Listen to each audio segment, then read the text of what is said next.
Hello students. Today we are going to continue with the lesson gravitation.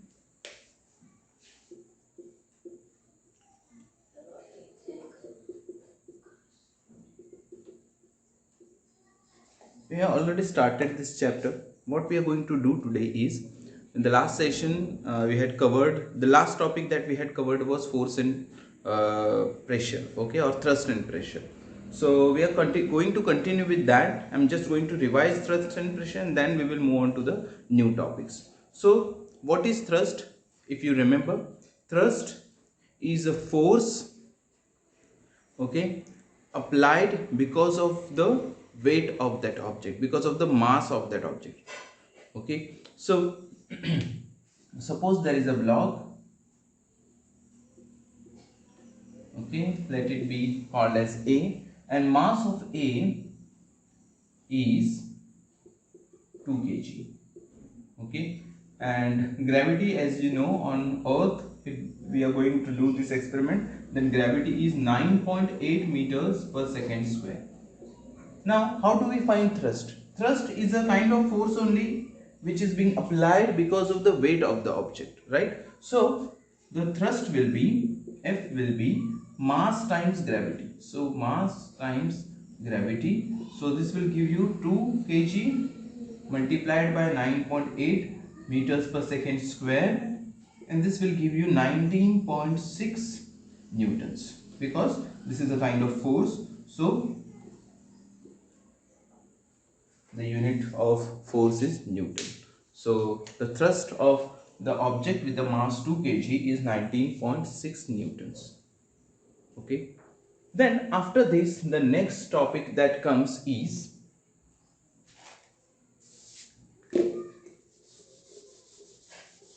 so that was thrust.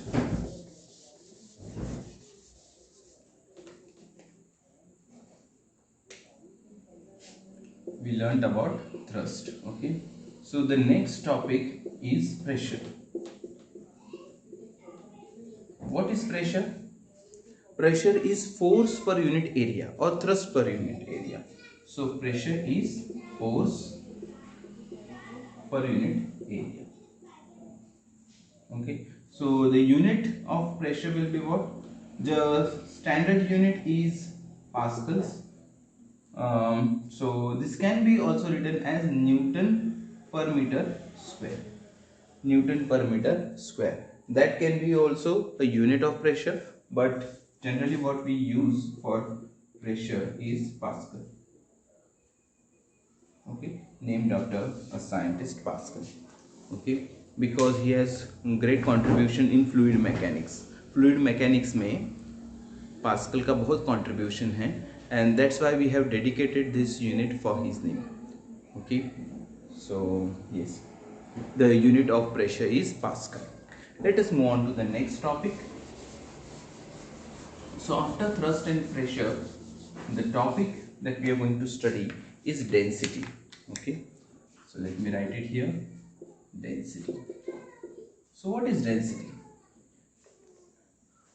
It is something related to the mass and the size of the object. Okay, so it depends upon mass. In physical terms, if I say, I will say it is dependent upon mass and volume of that particular object. So if I want to calculate density, how it is dependent on mass and volume? It is dependent upon mass directly and upon volume inversely. In other words, density is equal to mass upon volume. So density is inversely proportional to volume but directly proportional to mass. So how do we interpret this formula? If I increase the volume, pressure is going to decrease, and vice versa. Okay, if I decrease the volume, then pressure is going to increase, and that's why the knife which has two edges, one is sharper one and one is blunt one, the sharper will apply great pressure because if it's low area, उसका area कम होता है, इसलिए pressure ज्यादा apply कर सकते हैं with the same amount of force. तो force वही रहेगा लेकिन शार्प एरिया में ज्यादा प्रेशर दिखेगा आपको compare to the blunt area. Okay, and the reason behind it is the area of the sharp is less compare to the blunt one. Okay, so density is equal to mass upon volume. Now how we write it mathematically, this is obviously a mathematical relation, but density is equal to this can be symbolized as rho. Rho is equal to m upon v. So rho is equal to m upon v. This can be written in symbolic form. What is unit of mass? Mass unit is kg, and what is unit of volume? It is meter cube. So the unit of density is kg per meter cube. This can also be written in this fashion. Okay, so the meaning is same, but the way of writing it can be different. This can be written as kg per meter cube, or on this in this way also, kg per meter cube. Though I am saying it same way, but the way of writing it is different. Now comes, after density, the next topic comes is relative density.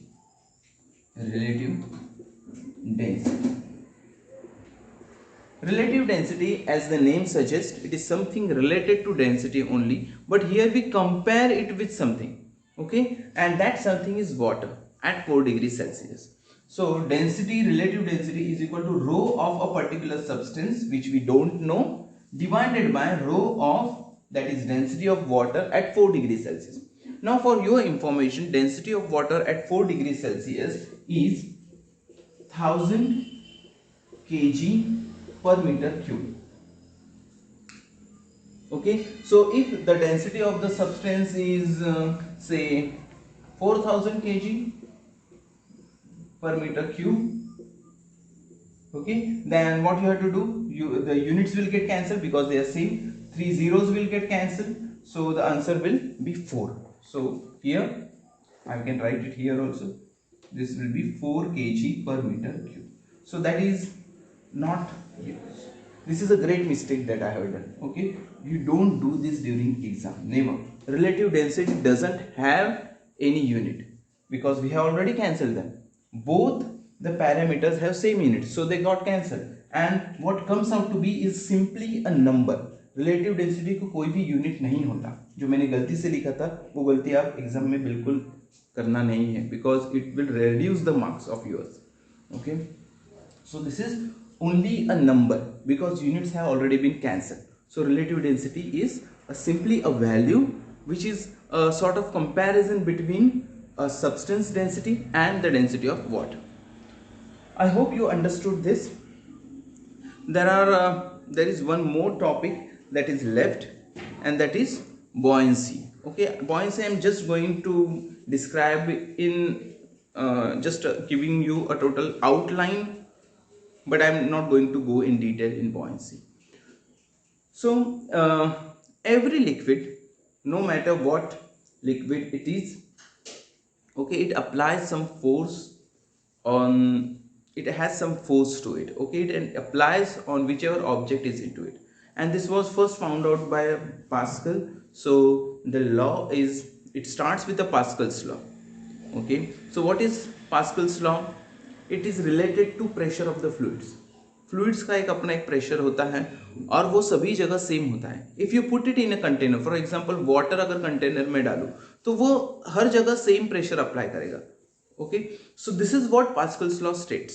Okay, I will just read out the statement of Pascal. In an enclosed fluid, if pressure is changed in any part of the fluid, if you change the pressure somehow of the fluid, then it will be distributed undiminished to all the sides. So जो भी fluid है उसका जो pressure है वो सभी जगह same रहेगा. Okay, no matter what kind of liquid it is, but it will pass undiminished. So that is Pascal's law. Well, and this allows us to now study about buoyancy. Okay, I'm just going to give you a light idea about buoyancy. I'm not going to go in detail with buoyancy. Buoyancy is something, force of a liquid that is being applied on the object which is there on the liquid. It might be immersed in the liquid, partially immersed or fully immersed. Water applies a force onto it. ठीक है, और जैसे आप नीचे जाओगे पानी के pressure उतना ही बढ़ता जाएगा. Okay, for example the ships that can float on the ocean, that is because of buoyancy of the ocean. So her liquid का एक अलग buoyancy होता है. It depends upon the nature of the fluid. For example, buoyancy of water will be different than buoyancy of alcohol. It might be different for oil. So depending upon the nature of the liquid, type of liquid or fluid, the buoyancy also differs. So I hope you understood this topic. If you have any doubt, feel free to ask. Okay, see you in next session. Until then, take care. Bye bye.